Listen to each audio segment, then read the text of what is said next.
to hear. Drink a good deal of it, make a good meal of it, stick to your old-fashioned beer.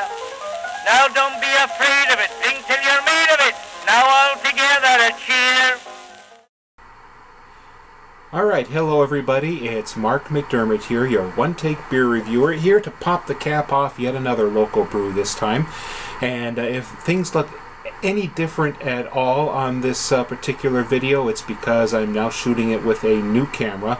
I previously had a Nikon Coolpix 3100 that started giving me fits and starts when I shot video, and you could hear probably on some of my previous videos the zoom lens going zzz, zzz, zzz, zzz, zzz, as it was trying to autofocus. Well, I took it back to the store. I had purchased a warranty against breakage, which is probably the only thing I would buy a warranty for, something that has one of those mechanical zoom lenses. This time it paid off. They refunded me the purchase price, which I used to get probably the next camera up, which was at the same price as the previous camera was now, the Nikon 3300 Coolpix. So if anything looks at all different, then that's the reason. But be that as it may, I have with me today the Jarrett Payton All-American Wheat Ale. It is brewed by Argus Brewery in the south side of Chicago. And Jarrett Payton is, of course, the son of the Immortal Bears football player Walter Payton, who in the 80s had a string of restaurants, and one of the last restaurants he opened was the Roundhouse Brew Pub in Aurora, which at one point was stocking store shelves with beers called Payton Pilsner and Payton Pilsner Light, and they even had an American wheat beer with honey in it called Sweetness, of course. And the Payton family withdrew their portion of their stake in the Roundhouse when it hit some money troubles. It was sold to two brothers, and I don't know if that has anything to do with Jarrett Payton coming out with his own beer, which is being brewed still in Chicago by Argus, but just sounds like a fun guy to hang around with. And this is an American-style wheat ale, so it should be somewhat similar perhaps to a Goose Island 312, possibly even the Oberon from Bell's Beer in Kalamazoo. Wheat ale is another one of those gateway styles that brewers make for people who are just getting into interesting beer. As an ale, it doesn't take as long to make as a lager. Yes, I have had a complaint on one of my previous videos from someone who says, "You don't know how to pour a beer." Well, I guess that's so, but maybe I don't know how to wash the glasses. But anyway, as we can see, it kicks up a pretty big head when I pour it straight into what I will call an American wheat beer style glass. It's the Goose Island 312 glass, of course. But it gives us a chance to try out the aroma. And a wheat beer, an American wheat style, kind of will run the gamut between maybe a low-end Hefeweizen and something that just tastes like a regular beer.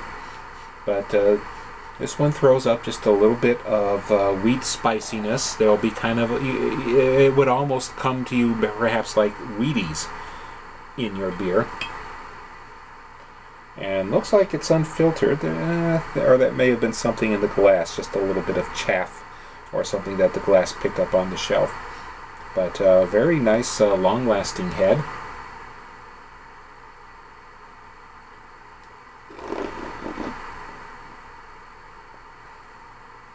And yes, there's definitely some spice character to it that is coming from the proportion of the wheat malt. Excuse me while I readjust.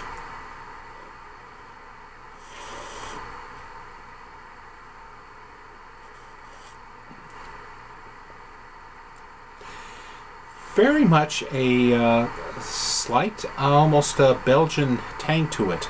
Maybe not deliberate, but that's the impression I get. Just a little bit of that quality that they call umami. And a very light wheat ale spiciness.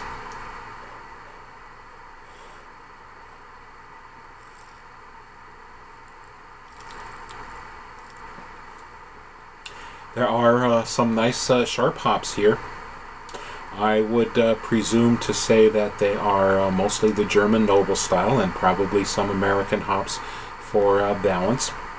But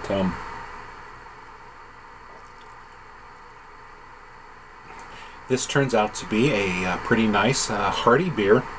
And Argus is known pretty much for doing lagers.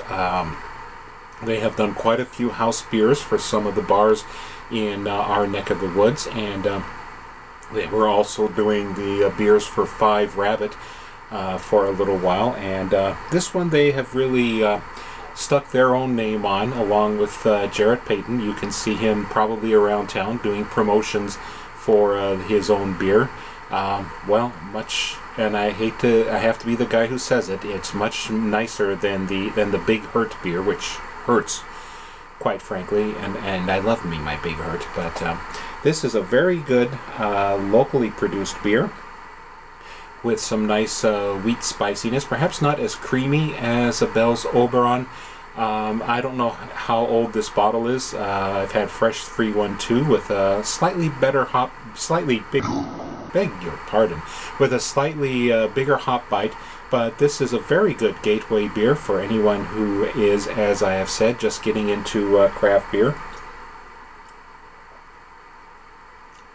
And it would be well worth putting on your picnic table as the summer finally starts to wind down.